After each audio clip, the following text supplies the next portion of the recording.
À moins de 6 mois des élections municipales, on aurait pu imaginer que le conseil municipal de la ville de Sarreguemines, qui s'est déroulé lundi soir, allait être animé, mais finalement, il n'en a quasiment rien été. Les rangs de l'opposition étaient clairsemés, les 24 points à l'ordre du jour ont été présentés et ceux qui devaient l'être validés à l'unanimité et à vitesse grand V.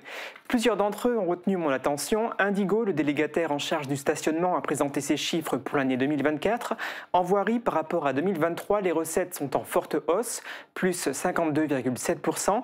Cela est dû à la libération de places condamnées jadis lorsque les travaux de réalisation du nouveau système de chauffage urbain étaient en cours. Autre explication, l'accroissement des contrôles de stationnement. La vigilance de Striteo incite les automobilistes à ne plus faire l'impasse sur le paiement de leur stationnement.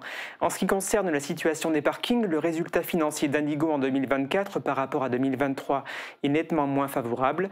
Le délégataire a gagné 21 000 € au parking du Moulin et en a perdu plus de 200 000 au Carré Louvain. Sur ce parc en ouvrage, les frais d'électricité ont progressé de 50 000 €. Une raison technique de comptabilité expliquerait cette hausse, mais aussi une erreur. La rampe chauffante du parking aérien aurait fonctionné pour rien pendant 1 mois et demi. Indigo va payer cette erreur et non la ville de Sarreguemines, comme cela a été rappelé lundi soir lors du conseil municipal. Autre délégataire qui a présenté son rapport d'activité pour l'année 2024, les Francas, qui gèrent les accueils périscolaires et extrascolaires. Pour eux, les signaux sont au vert. Le turnover a baissé par rapport à 2023, 24,07% en 2024 contre 31,82% l'année précédente. Et en moyenne, le nombre d'enfants accueillis progresse, plus 7% en 2024 par rapport à 2023, ce qui a conduit à la rédaction d'un avenant permettant d'accueillir aux Francas, d'accueillir en simultané sur le temps de midi 628 enfants contre 580 enfants précédemment. Cette régularisation entraîne un surcoût pour la ville de 16 585 €. Compte tenu de cette hausse des effectifs, 3 mini-sites ont été et vont être créés à Neunkirch, Volperswiller et à Beau-Soleil pour accueillir les enfants concernés à midi. Autre nouveauté à Sarreguemines, au musée, la création d'un escape game, une nouvelle activité qui se déroulera au Moulin de la Blise. Elle sera proposée dans un premier temps du 13 au 18 octobre prochain. Et c'est un escape game qui évidemment prend sa source dans l'histoire faïencière, puisque les visiteurs plongés en 1868 devront résoudre des énigmes au Moulin de la Blise pour tenter de découvrir qui a volé la nouvelle recette révolutionnaire d'émail mise au point par Alexandre de Geiger. Le public visé par cet escape game, ce sont les scolaires, mais aussi le grand public qui pourra enquêter le vendredi 17 octobre et le samedi 18 octobre. Le tarif grand public est fixé à 20 € par personne, 12 € pour les moins de 18 ans. Lundi soir, le conseil municipal de Sarreguemines était donc plutôt tranquille. De mon point de vue, le seul couac auront été les inquiétudes des salariés de la Maison Bleue évoquées par l'élu d'opposition Bernadette Hilpert. On a déjà eu des informations en juin. Il y a des choses qui devaient se passer cet été. Pas eu de nouvelles de la commission de suivi. Je sais que la situation est difficile. L'employeur est toujours aussi indélicat. Il y a des gens sans salaire depuis 3 mois. Alors, j'ai eu l'occasion de m'entretenir au téléphone avec des salariés.